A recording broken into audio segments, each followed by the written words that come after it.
My husband confessed to his mother, "I'm leaving her. I can't stand being with a woman who makes less than I do. She's always accepted everything I wanted." A month later, his lawyer called him, his voice cracking. "Why didn't you tell me about this?" he asked. My husband froze. He finally understood what I had never told him. "You need to get a serious job, Kelly. I can't stand going around saying my wife is just an accountant." Scott stood in our kitchen, brandishing his promotion letter like it was a court judgment he'd already won. Behind him, through the window, the sun was beating down on the apartment building I had purchased through my limited partnership, which he didn't even know existed. My new executive salary puts us in a whole new league. Harrison's wife just became a partner at the firm. Chen's wife runs her own practice, and mine does everyone else's taxes. Before we continue, thank you for staying to hear stories that uncover truths that many prefer to hide. If you believe that true value is not in titles, but in what each person truly contributes, consider subscribing. It helps us make these voices heard further. I put my coffee cup down on the table. It was from the National Accounting Convention, where I gave the keynote address last year. Scott thought he had gone to a weekend workshop for neighborhood accountants. In reality, I was presenting my business restructuring model to 200 CFOs. Executive salary, I repeated calmly. "Great, how much does it increase?" 15%, he said, puffing out his chest. "It puts me on $120,000 base plus bonuses." He announced it as if he had been awarded the Nobel Prize in economics. Last month I was paid $1,000 for a report alone. My fee for the Steinberg Industries restructuring was double my annual salary. But Scott had no idea who Steinberg Industries was or my Fortune 500 clients. The promotion letter was dated 3 days earlier. He had carried it around waiting for the perfect moment to stake his claim. I watched him fold it carefully and set it on the counter like a border of letterhead and misplaced arrogance. "We should celebrate," I said, already knowing how this was going to end at Giovanni's like our anniversary. His face tightened for a second. "Look at this." He pulled out his phone and swiped through photos. "Harrison took his wife to the French Laundry last month. He turned it up a notch. That's where I'm at now. No. A neighborhood Italian where you wear the same dress every time, the little black dress." He'd finally figured it out. What he didn't know was that I was wearing it because it was the one from our first date, a romantic gesture that no longer held any value to him. He also didn't know that every anniversary dinner for the last 4 years had been paid for with my company card. "Could we go somewhere fancier next time?" I suggested, knowing there would be no next time. The way he held himself in place, the way he avoided my eyes, confirmed that he had already made up his mind. "That's the point." Kelly put the phone down and looked at me squarely for the first time. "Now I have an image to uphold. The other directors, their wives are different. They contribute, they are real partners in success. You still do the same accounting as when we met 7 years ago." I almost laughed. The same accounting. If only he knew that that accounting had become Hamilton Financial Services, a boutique consulting firm with 3 Fortune 500 clients on permanent contracts. If only he knew that while he was struggling to become a senior analyst, I was restructuring finance departments of companies whose CEOs he only saw in magazines. "Your mother called yesterday." I barely changed the subject. "She still comes over for Sunday lunch." With that, Scott drank his coffee, the one I had made him with $38 beans. "She has some opinions about us, about our situation." Patricia Hoffman had been giving her opinions about our situation since the day Scott introduced me as an accountant. She had looked at me like someone would look at a stain on a designer sofa, something annoying that sooner or later had to be removed. "She said I'm slowing down," Scott continued. "That I would move faster if I had someone in-house who truly understood the corporate world, someone who would set the scene, who would network with the right people."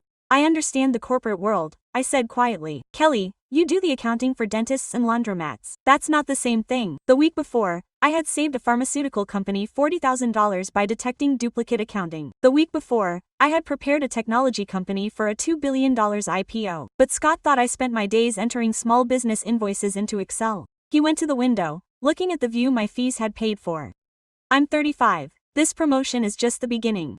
In 5 years, I could be a vice president, in 10, a CEO, but I need the right partner for that journey. And I'm not one because I'm an accountant. Because you have no ambition, Kelly. You settle for less. You've never fought to be more." I thought about the 14-hour days the previous month during which I worked. The audit of Morrison Industries, the one that uncovered fraud and saved them from bankruptcy. I thought about the online graduate programs I'd taken at night while he watched the game, each certificate adding specialties to my portfolio of services. I thought about the calendar full of CFOs who had my personal phone and called me when their internal teams weren't measuring up. "You're right," I said. "Finally, I should think more about my future." Scott turned around in relief. He thought I accepted his diagnosis. "I'm glad you see it. It's not easy for me, But sometimes you have to make tough decisions to grow. The sun was already high, casting long shadows across the kitchen. In 2 hours I had a video conference with Morgan Group for their European expansion. They wanted my input on how to structure accounting across 8 countries with different tax laws. That project alone paid me more than Scott's new CEO salary. But he would never know. He had already decided who I was and how much I was worth, and nothing I said was going to change that. 3 days after the big announcement, I was picking up dirty cups from his office when I heard Patricia's voice on the speakers of his laptop. He had left the call open while he went to get printouts, convinced that I wouldn't pay attention to his Thursday maternal check-in. Patricia was speaking from her immaculate Connecticut kitchen. Scott was updating her on his triumphs while I supposedly worked in the next room. "Have you told him yet?" she asked in that greedy tone of someone expecting gossip at the country club. I stood in the doorway holding the world's best husband mug I gave him on our 3rd anniversary when I still believed in the phrase. "I mentioned the professional incompatibility thing," Scott replied. I set the stage. Patricia's laugh sounded like shattering glass. "Scott, honey, you're a director now. You can't keep carrying around a burden. How much longer are you going to pretend it's okay to have a simple accounting slacker for a wife?" The word hung in the air as I froze in the doorway. 7 years of watching him make tough decisions. Harrison Blackwood comes highly recommended. I met with him last week. High-profile divorce specialist. Excellent choice. Fierce advocacy for high-income clients. That's right, he claims that with the huge difference in our salaries I have the advantage. Kelly barely makes $40,000 a year with those freelance accounting gigs. My new salary more than triples that. The paperwork proves it all. I noticed as my fingers turned white gripping the ceramic cup handle. $40,000. That's what he thought Hamilton Financial Services was billing the previous month alone. I'd billed the Morrison Group $90,000 for restructuring their European operations. "You deserve a partner who matches your success," Patricia continued. I'm thinking of Harrison's wife, who was just made partner at Crawford & Associates, or that lovely Dr. Kim that Marcus married. Women who bring the same value, who understand ambition. That's exactly the point, Scott agreed, adopting that theatrical tone he used at company meetings. I can't show up at corporate dinners with someone who doesn't understand the basics of business strategy. At last week's executive dinner, Kelly spent 20 minutes chatting with the CFO's wife about organizing recipes. Recipes. Mom, I remembered that conversation differently. Margaret Shin, the CFO's wife, was talking about her daughter's startup, a meal planning app. Recipes. Mom, I remembered that conversation differently. Meals that needed financial advice for the back end. I handed him my Hamilton Financial Services card. He called yesterday to schedule a consultation. "When are you filing the paperwork?" Patricia asked as casually as if she were asking what was for dinner.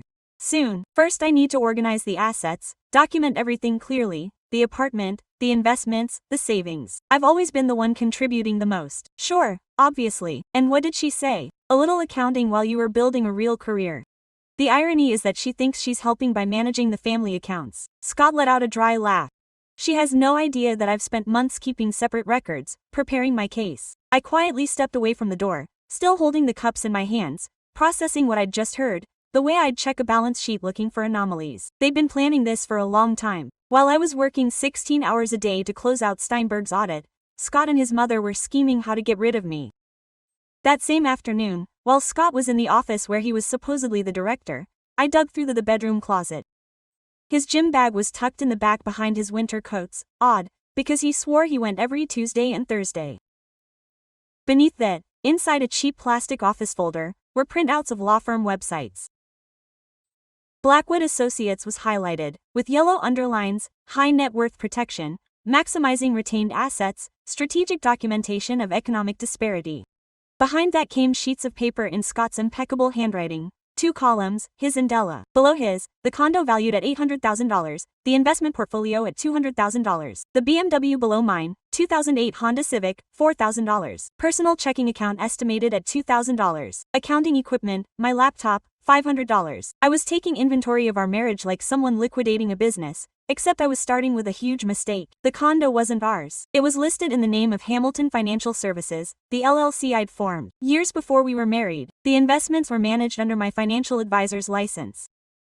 Even the BMW was ready, a business vehicle. Scott was listed as the only authorized user, a detail I granted him and he took ownership of. I took photos of every sheet of paper with my phone and left everything exactly the same. The backpack at the same angle, the folder with the same curve against the wall. Scott would never know I had seen his war plan. That night I cooked while he worked late. Salmon and asparagus, his favorite. He arrived after 9, brushed my forehead with an automatic kiss, and praised the meal without putting down his phone. I watched him eat what I had paid for with my bonuses, sitting at the table that a client was acquiring in liquidation, and I felt like an ethnographer who had been studying her own tribe for years wrong. "Good morning," I asked, keeping to the routine. "Productive," he replied. "Very productive. Important meeting about upcoming transitions." Even his language had become corporate, sterilizing the personal. I wondered if Harrison had been eating the food. Blackwood would have also taught him to talk that way about the spouse he planned to throw away. That night, after Scott fell asleep, I opened my laptop in the living room and reviewed the founding documents of Hamilton Financial Services, page after page of legal armor, which I lifted before saying, "I do," never imagining that I would ever need it, but knowing that good accountants always keep the accounts clear and the boundaries set. The purchase contract for the apartment with my LLC as the owner, the investment accounts opened with my name, even the joint account was technically a business account with Scott as the sole authorized signer. For 7 years I had let him believe that he was the main provider because it seemed to feed his ego. Now I saw that my silence had mistaken him for his mission, my discretion for mediocrity, my quiet competence for lack of ambition. The man snoring in my bed had built an entire story around a financial lie that was soon to become very real to him. The next morning I woke up at 5:15 and began my new routine. Playing the perfect wife while I was preparing to dissolve my marriage. I cracked eggs for her breakfast. Exactly. A dash of cream, white pepper, while my phone propped against the coffee maker, recording on video. It caught her coming in at 7:45. How did she grab her coffee without looking at me? Checking emails. "Great presentation today," I asked, following the 7-year-old script. She answered without looking up. Then came the hit of cologne. New face with bergamot and cedar. Tom Ford for sure. Nothing like the Calvin Klein I got her for Christmas. "You smell different." New perfume. She blinked for a second. I recognized it, the telltale sign of her dodging little lies. Harrison recommended it. He said the professional image is in the details. I made a mental note as I flipped the eggs. October's credit card statement was going to be fun. "Dinner with client tonight," she announced as she left. "Don't wait up, wake up." I checked their shared calendar. Tuesday, October 15th. Free after 3 p.m. No clients, no restaurant, no room reserved, but a charge on the joint account from the previous day. Chateau Logan, downtown French. Table for two $410. Business lunch. I would label it later, except his real corporate card records showed him in internal meetings all lunchtime. The joint account told more stories. $5,000 withdrawn on Thursday, labeled as investment opportunity, emerging markets fund. But I knew every legitimate fund Scott had looked at, and none of them requested transfers to personal accounts. The routing number matched the one posted on the Blackwood and Associates Trust client account.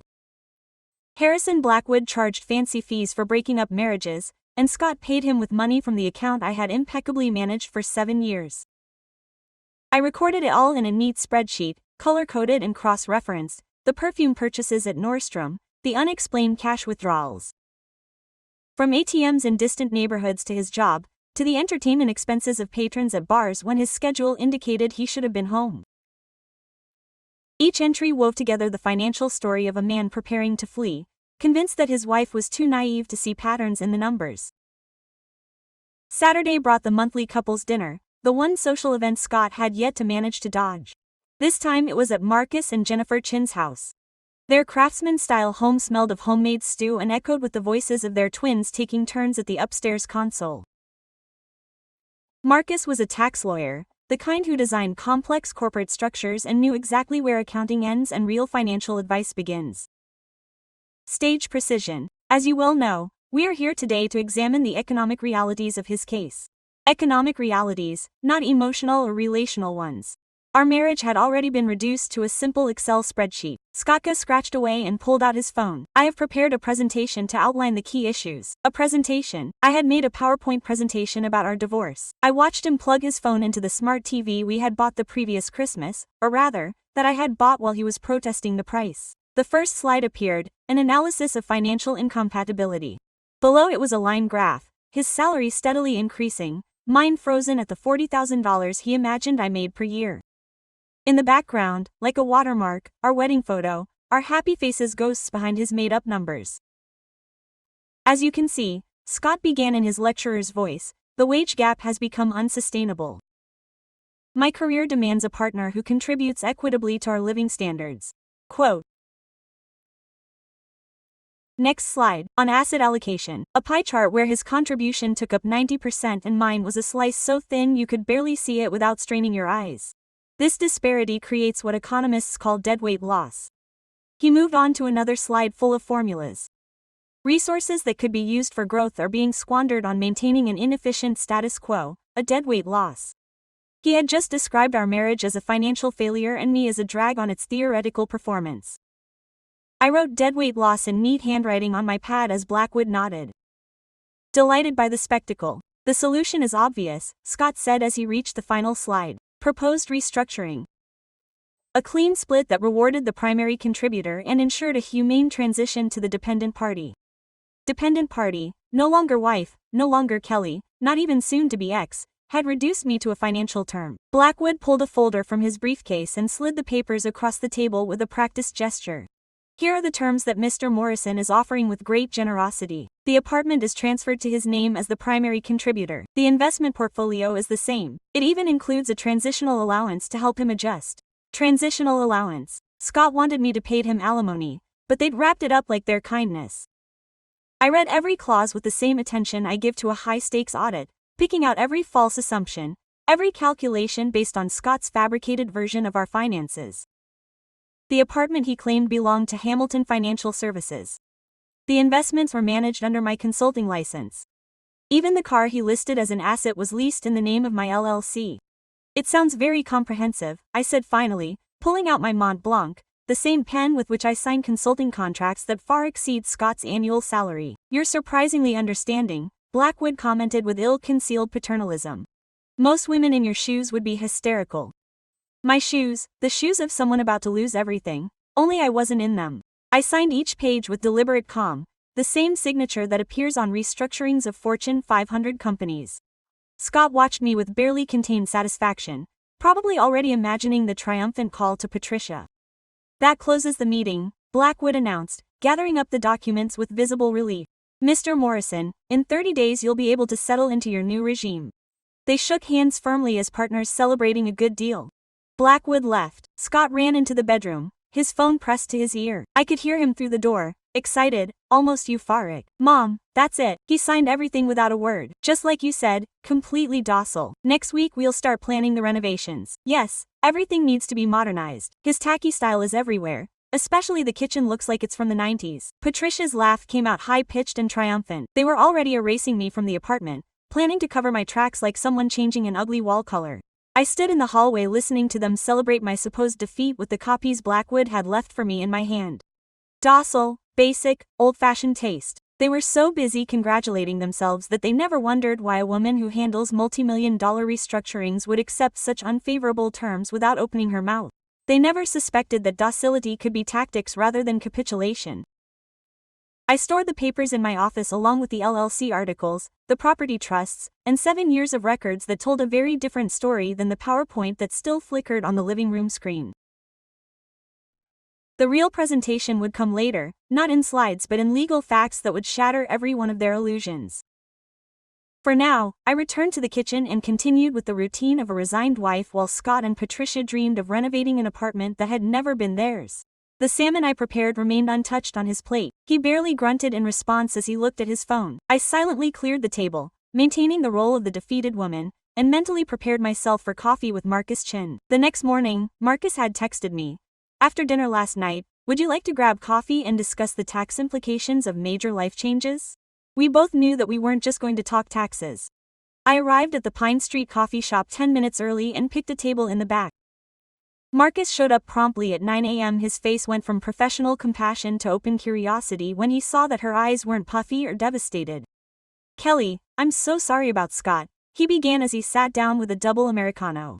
Dinner the other night was uncomfortable. Honestly, Marcus, I need professional advice. No consolation. I pulled the Hamilton Financial Services folder from my bag. Before I show you this, please confirm that we have attorney-client privilege. His eyebrows rose. Are you hiring me? I slid a check across the table. Retainer. It's official now. Marcus took the check with a smile that grew by the second and opened the folder.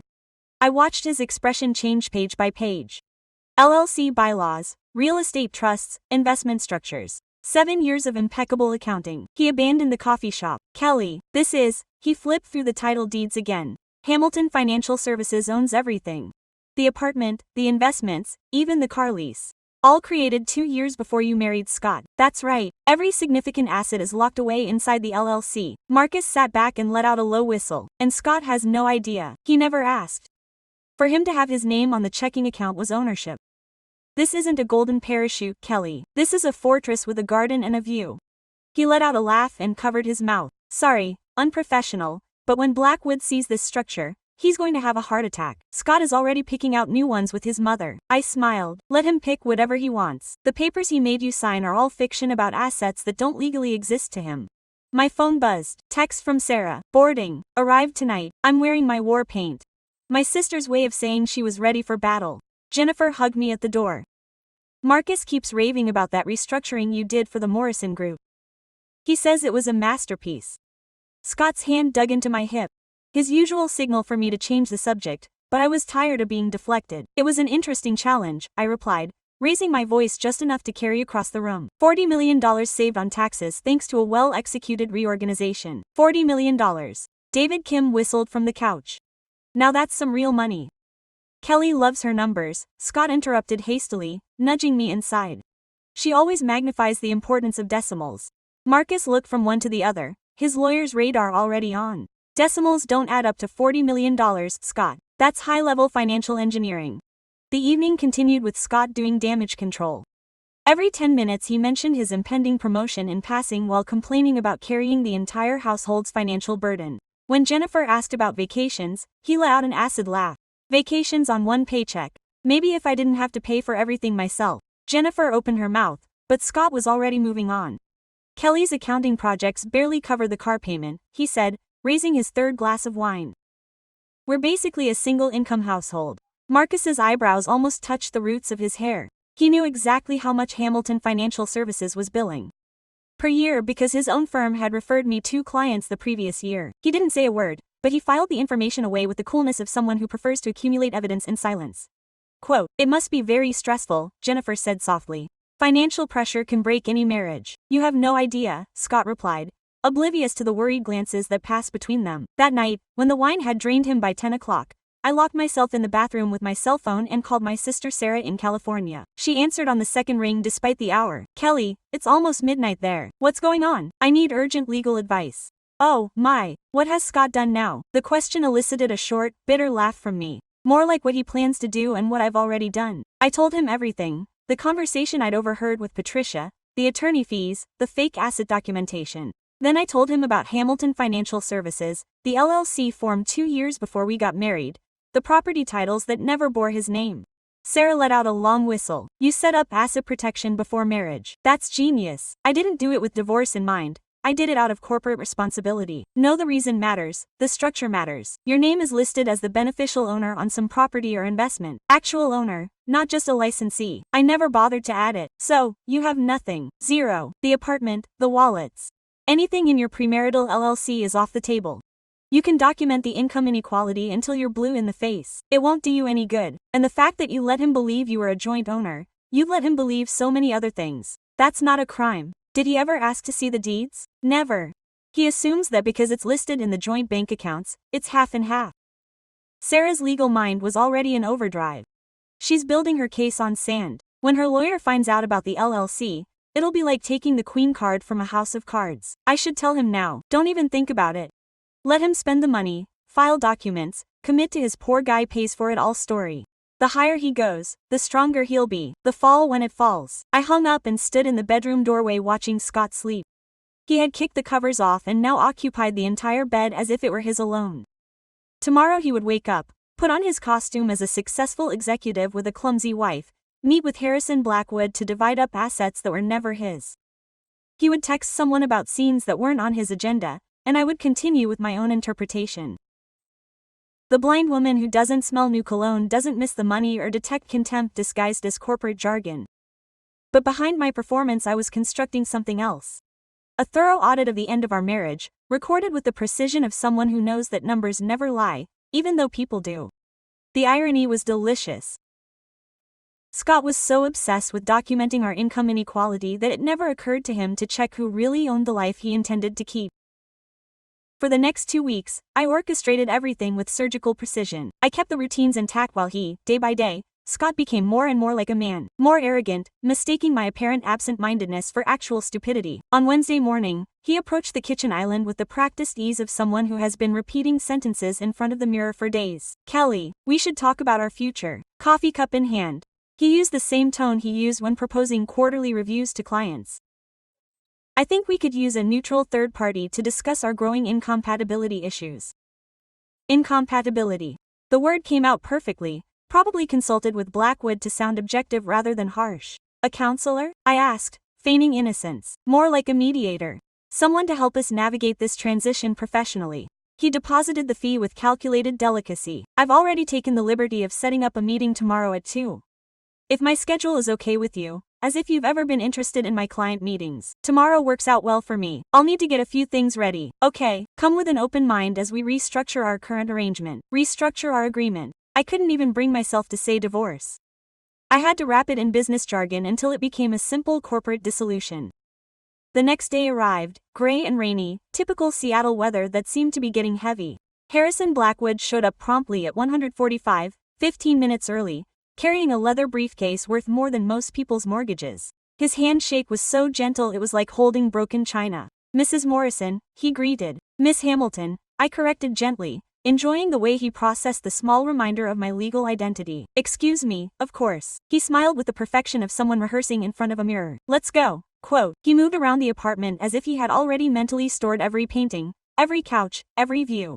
Scott had transformed the dining room into a boardroom, yellow legal pads lined up, water glasses arranged with rulers, low lights and table lamps on to create what he thought was a professional atmosphere that felt to me like a married couple's wake.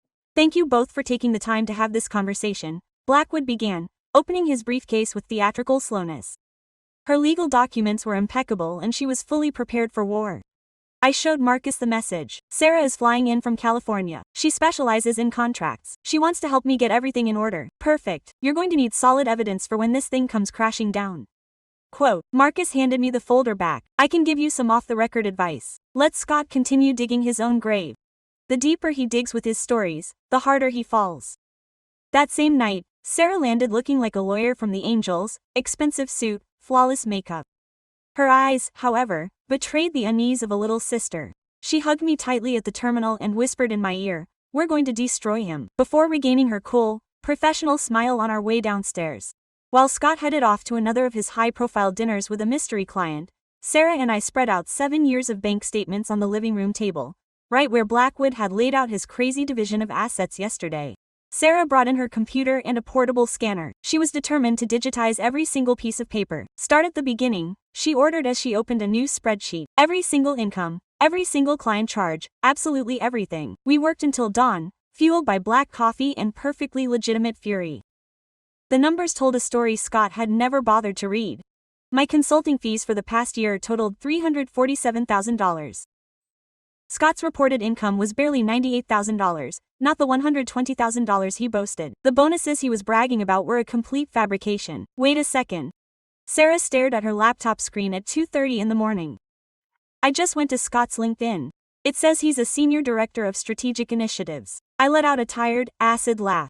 "He's a mid-level analyst. I have his actual pay stubs here." Sarah turned the computer toward me. The profile was a professional fantasy novel. Senior director since 2019.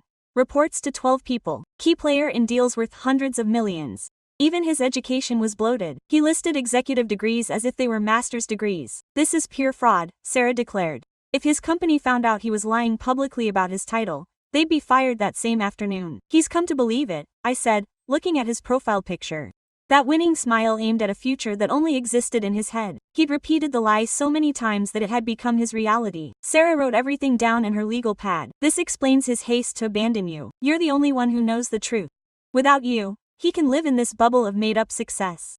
The next morning, while Scott was in the shower, I met with Thomas Brennan, a private investigator recommended by Marcus. Thomas was the most normal man in the world, and according to him, that was his best base.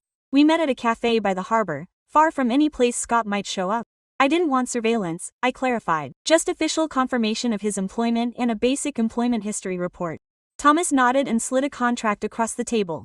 "Standard verification takes 3 days. I need full name, social security number, and company information. I gave him everything, including the link to the inflated LinkedIn for comparison. He looked at it and let out a wry smile. A senior manager at his age, very brave. 3 days later he called with news that was beyond my worst nightmares. Her husband has been on a performance improvement plan for 6 months. He said bluntly, he's one failed evaluation away from being fired. His boss describes him as someone who doesn't even perform basic analyst duties, according to internal documents I had access to. He told his mother that he was being groomed for partner, I said, feeling an odd mix of satisfaction and sorrow. They're grooming him for the streets, Thomas corrected. They're already interviewing replacements. They're just waiting until the end of the quarter so they don't have to pay severance. I stayed in my home office reading the report.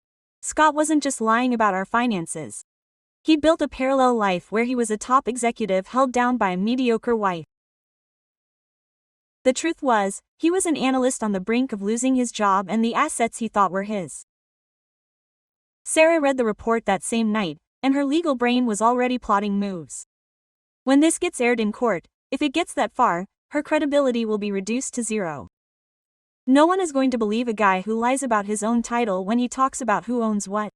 I kept up the charade for exactly 48 hours after signing those papers, every gesture measured, every smile calculated. On Tuesday, I woke up at my usual time and made his coffee exactly as I had for the past 7 years. Your average, a teaspoon of sugar, a splash of oat milk, ironed his blue shirt, the one he claimed made him look like a manager, creating perfect creases on sleeves that would soon no longer have an important office to attend. When he grabbed his thermos without looking at me and dashed off to his crucial meeting, I simply reminded him to pick up the dry cleaners. On Wednesday, I repeated the act, made breakfast, asked about his projects, listened as he turned mundane tasks into epic feats. He talked about strategic initiatives while I nodded, knowing that his reality was updating Excel and attending meetings where no one asked for his opinion. I also played the submissive wife to Scott who let his guard down completely. He left his laptop open, his phone unlocked. He treated me like an appliance that also cooked. Sarah had already returned to California, but she remained on alert, sending me updates while she researched case law on asset protection in divorce. Marcus wrote every day. Each message was a reminder that I was not alone. Those 48 hours were not routine. They were the countdown to Harrison Blackwood discovering what his client had unknowingly given away. Thursday dawned clear. I woke at 5:30, made coffee, and started breakfast. Scott turned on the shower at 7:45, punctual as a Swiss watch. I cracked eggs into the pan while his phone charged on the counter, screen black and silent. At 7:52, Harrison Blackwood's phone vibrated. I continued cooking, sprinkling white pepper the way he liked it. The phone stopped ringing and started again. By the third ring, at 7:54, I could already picture Blackwood pacing his office. His assistant watching in fear as the unflappable lawyer lost his temper. The fourth one came at 7:56. This time Scott's voice came from the bathroom. Annoyed, the water still running. He must have reached for the waterproof holder I'd given him last Christmas so he could handle emergencies without interrupting his sacred morning routine. I heard the exact moment Blackwood's words made a dent. The water suddenly cut off. Scott's voice, which had started out irritated and confident, turned shrill. What do you mean Hamilton Financial Services? I salted the eggs and stirred them until they were creamy, just like you demanded. Through the closed door, Blackwood's voice came through surprisingly clearly, his composure cracking. The apartment is not in your name, Scott. It's owned by an LLC called Hamilton Financial Services, incorporated in 2017, 2 years before you were married. Your wife is the sole partner. You're not listed on any ownership documents. That's impossible, Scott shouted. My name is on every statement. You're listed as an authorized user on the accounts, not the account holder. There's a legal chasm between the two. The investment portfolio, same situation. The car lease is also in the LLC's name. You don't own any of the things you stated. Nothing. I served the eggs with the triangle cut wheat toast, the way he liked it. The coffee steamed in his favorite mug, not the world's best husband's, which was still sitting in the dishwasher. He cheated on me, she stammered. Scott's voice cracked like a teenage boy's. She'd known all along. All the documents were in public view, on state records, on file with the county clerk. Any simple real estate search would have shown that. We should have checked who owned them before we went any further. This is devastating to your situation. The bathroom door slammed open, so hard it bounced off the wall. There was Scott, dripping wet, a towel draped awkwardly around his waist and his cell phone clutched in his hand. Water pooled at his feet on the hardwood floor I'd varnished myself with the New Year's bonus Morrison Group had given me. His face was as white as a sheet, except for 2 red spots high on his cheekbones, as if he had a fever or had been caught doing something naughty. I turned from the stove with his breakfast plate in one hand and his coffee in the other. I kept the same calm, pleasant expression I'd worn every morning for 7 years. "Breakfast's ready," I said, setting them both down on the counter. "Your eggs are going to get cold if you don't eat soon." He stared at me, his mouth opening and closing soundlessly. Behind him, Blackwood's voice was still coming from the phone talking about legal repercussions and paperwork errors, but Scott was no longer listening. His eyes darted from my face to the world's best husband mug in the sink to the breakfast he'd lovingly prepared, and I saw the exact moment it all hit him. "Did you know?" he whispered. It wasn't a question anymore, it was a statement. I picked up my own coffee, the cup from the financial advisory conference where I'd been a keynote speaker, and took a leisurely sip. "Your phone hasn't stopped ringing." Harrison looked quite angry about something.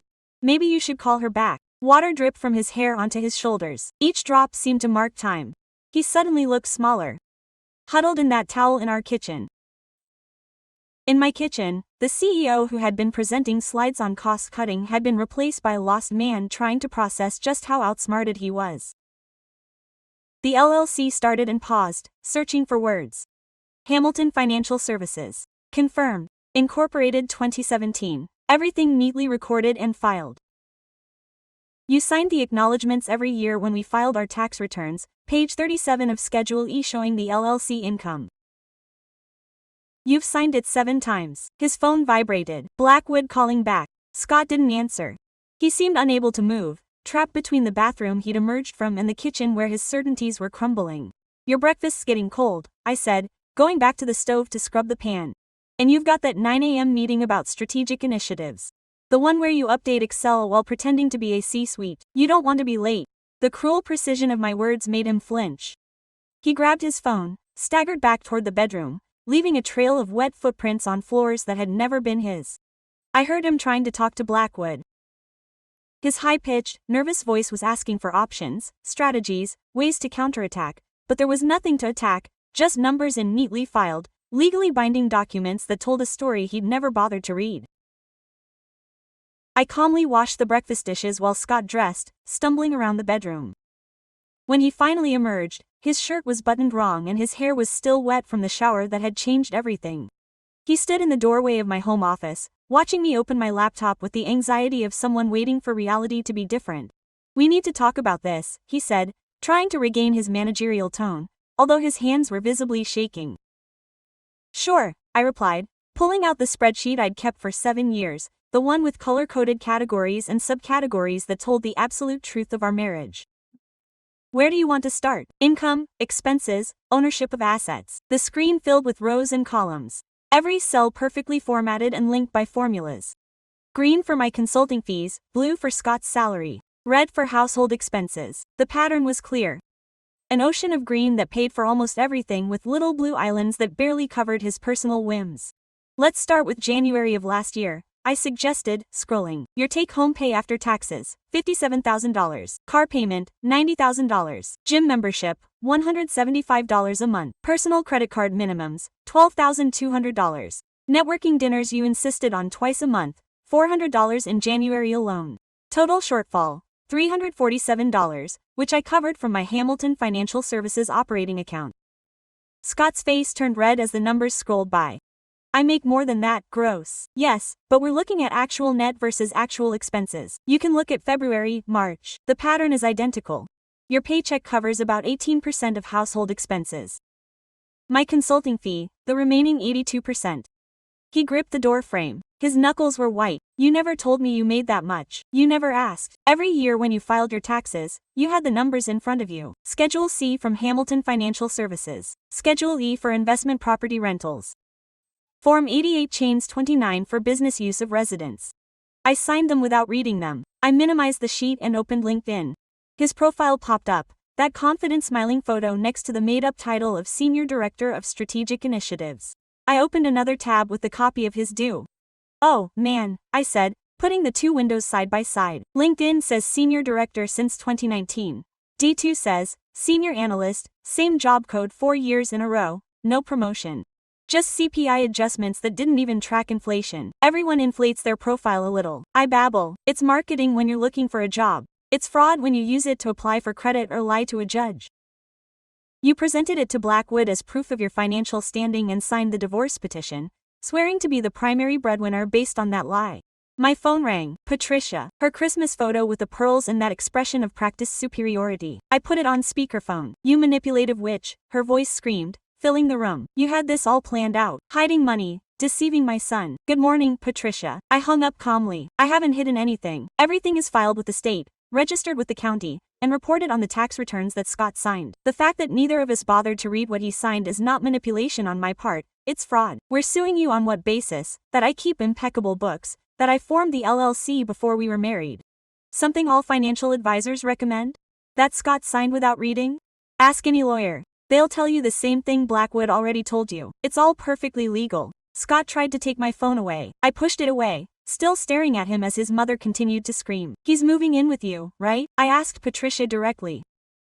Get the room ready for him with his high school trophies and honors. He'll need it. He has 30 days. 30 days. Scott's voice cracked again. I opened the drawer and pulled out the formal eviction notice Marcus had prepared on official Hamilton Financial Services stationery. As your landlord, I am terminating your month-to-month lease. 30 days notice, as required by state law. You must vacate the premises by November 15th. He took the paper with shaking hands and read it twice, as if the letters might change. You can't evict me. We are married. We were. You filed the lawsuit. Blackwood prosecuted it. The marriage is legally dissolved. You are now a tenant in a property that was never yours. Property registered to my LLC. A tenant with no lease in place, no right of possession, and, as of this moment, no authority to remain there. Patricia's voice had died away on speakerphone, reduced to angry breathing and greasy mumbling. The woman who had called me a worthless liability was assuming that her successful son was going to end up as her unemployed roommate. How the hell am I going to explain this? Scott threw the question out into the open, aimed at no one and both of us at the same time. Everyone thinks I slammed the divorce, that I took everything.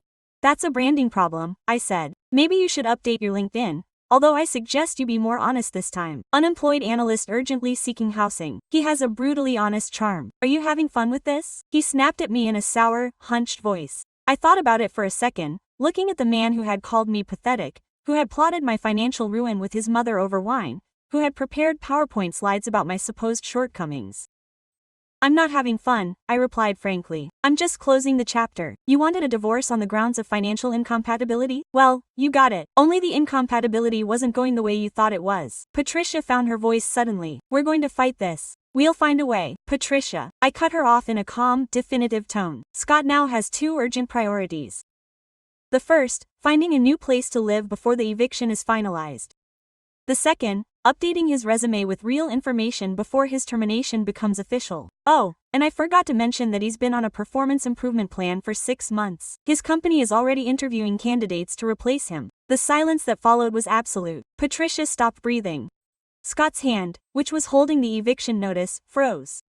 For a moment, all that could be heard was the morning traffic outside my window and the faint hum of my computer, showing 7 years of impeccable records. The wonderful thing about numbers, I said as I closed the lid of my laptop with deliberate calm, is that they never lie. People lie. Profiles lie, presentations lie, but numbers always tell the truth. If you bother to read them. Scott walked out of my office clutching the eviction paper. Patricia was still panting on the other end of the phone until he finally hung up. Over the next 4 hours, he contacted what would be 3 different law firms, each inquiry more desperate than the last. I learned about his legal journey from Marcus, who ran into him 2 weeks later at a networking event near the hors d'oeuvres table. He literally grabbed me by the arm, Marcus told me the next day over lunch, shaking his head in embarrassment at the guild. He began demanding that I explain how it was possible for his wife to have property in her name without him knowing. I had to remind him that she was no longer his wife, according to the very agreement he had submitted. Then I repeated to him what the other lawyers had already told him. Signatures on documents are legal acceptance, whether or not you read what you sign. The second lawyer was Amanda Crawford of Crawford & Associates, the same firm where Harrison's wife had just been promoted to partner. Amanda later told me at a financial conference that Scott arrived with a folder full of printed emails and screenshots of WhatsApp messages trying to prove that I had defrauded him through unfair competition, a concept that according to her does not exist in the civil code. The third lawyer, recommended by Patricia through her contacts at the golf club, simply dismissed the case after reviewing the documentation. In the meantime, I began to reclaim my space. The morning after Scott took his clothes and trash bags to his mother's house, 7 trips that the neighbors watched from their windows, I stood in the middle of the living room with paint swatches. The walls he had demanded be a corporate gray would become warm terracotta in the living room, sage green in the bedroom, and buttercream in the kitchen. I hired painters who finished the job in 3 days, during which I worked from a coffee shop and felt my shoulders slowly lower from their chronic position next to my ears. What had been Scott's office, where he video conferenced with Patricia and planned my financial extermination. It became a yoga studio. Gone was the giant desk, the filing cabinets filled with made-up merits, and the vision board with photos of cars I could never afford and houses I would never own. In their place was bamboo flooring, a full wall mirror, and speakers for guided meditations. The first morning I practiced yoga there, with the sun streaming in through the windows he kept hidden behind heavy blinds, I felt I was laughing out loud at the dramatic change. Jennifer Chin called me that same week to invite me to dinner. Only true friends, she emphasized, the ones who already knew your worth before all this circus. On Saturday, I arrived at her house with a case of wine I found in the storage room, expensive bottles that Scott had been saving for his freedom party, paid for with my consulting bonuses. We opened a 2015 Bordeaux and toasted with crystal glasses to the impeccable paperwork while Marcus regaled the group with the juicy legal details of Scott's failed attempts to find a lawyer. The best part, Marcus said, swirling his glass, is that Patricia is telling her bridge club that Scott is staying with her temporarily while they remodel their new executive penthouse. Only Linda Patterson's daughter works in HR at Scott's old company. His old one, since he got laid off last Tuesday. Patricia nearly fainted when Linda asked her how the job search was going. By then I had my new morning routine down. At 5:30, I sat at the kitchen island with coffee in the mug Jennifer had given me as a divorce gift. White ceramic with gold lettering that said World's Best Accountant. I reviewed contracts and proposals as the sun rose over Seattle in pinks and golds that seemed brighter now that no one was complaining about the morning light. During one of those sessions, my phone rang. It was Margaret Chin, wife of the CFO I had met at Scott's last company dinner. She wanted to tell me about her daughter's startup. Word had spread like wildfire through the network of executive wives. They now knew what had really happened in my divorce. Suddenly, everyone wanted the financial advisor who had been right under their noses all along. Within a month, I had signed 3 new Fortune 500 clients, all referred by people who had previously introduced me as Pipe Scott's accounting wife. The expansion was organic. I hired Melody, a recent graduate with the same hunger I had had 7 years ago. Then David, an international tax specialist, arrived. By the 4th month, I needed a third person just to coordinate schedules and emails. Hamilton Financial Services moved out of my makeshift home office and into a suite on the 40th floor of the Renoir Tower with views of the Sound and Mount Rainier on clear days. 6 months after that morning when Blackwood's call interrupted Scott's shower, Marcus mentioned to me in passing that he'd run into him at a Starbucks near Patricia's neighborhood. He was wearing a logoed corporate polo shirt, the uniform of his new position as assistant manager at a rental car company. He tried to sell Marcus on exploring mobility opportunities, but the button that said Scott is here to help ruined the story. According to Marcus, he repeated that the divorce was due to economic incompatibility. Technically true, just not in the sense he intended. And that living with his mother was temporary while he restructured his portfolio. I don't know what portfolio he's referring to exactly. I smiled as I listened to him, sitting in my new office with floor-to-ceiling windows and afternoon sunlight streaming in. The truth was that Scott was right about one thing. We were financially incompatible. He believed that a person's worth was measured by their salary and visible title. I believed in documentation, solid legal structures, and accumulating real assets while he accumulated cardboard titles. My silence during the marriage was neither his mission nor ignorance. It was the patient strategy of someone who knows that the truth well recorded ends up speaking louder than any montage, slideshow, or ego-inflated narrative. My financial statements now said exactly what they had always said, only I no longer had to hide them to make someone feel superior. Hamilton Financial Services was flourishing. My success was no longer minimized or ignored. Every morning I drank coffee from the world's best accountant and remembered how Scott wanted to leave me because he thought I made less. The most delicious irony is that he had never been married to anyone who made less than him. Was married to someone who understood that the greatest power is the one that doesn't need to be shown off until the exact moment it hurts the most to show it. If this story of cold, perfectly calculated revenge kept you glued to your screen, like it right now. My favorite moment was when Kelly handed Scott his coffee while Blackwood panicked on the phone, knowing my LLC owned everything.